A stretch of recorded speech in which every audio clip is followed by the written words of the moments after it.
সকালে দেখে গেছি খুব ভালো, নদীর ব্যবস্থা ভালো।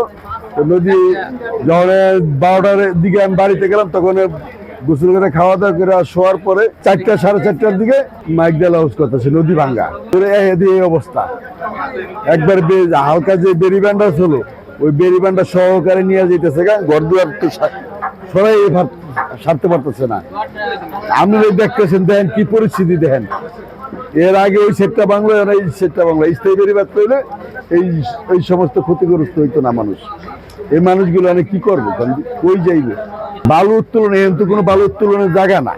বালু উত্তোলন এই যে জায়গায় করছে এই জায়গা তো বিশাল চর পড়ে গেছে, এখন তো বিশাল চর তারে খাম্বারে হেনেছিল। বান্ডেল থাকলে প্রতি সেনমানিতে টাকা বাঁচবে।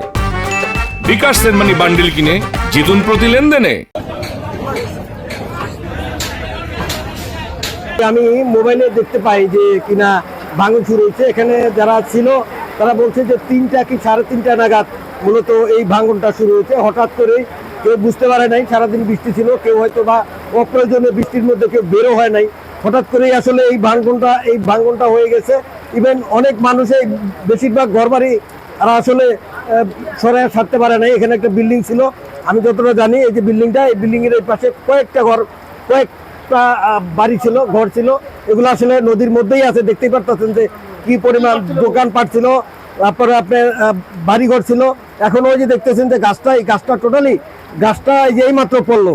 এখন এটা যে কই দেওয়া ঠেকবে আসলে আমরা আসলে সত্যিকারই অসহায় হয়ে দাঁড়িয়ে। এখন আমাদের দাবি হলো এই জায়গাটা স্থায়ী বেড়িবাঁধের লক্ষ্যে এখন যত তাড়াতাড়ি সম্ভব, এটা এই বর্ষা পানি এখনো বাড়ে নাই, ইভেন এই বর্ষার পানি আরো বাড়বে।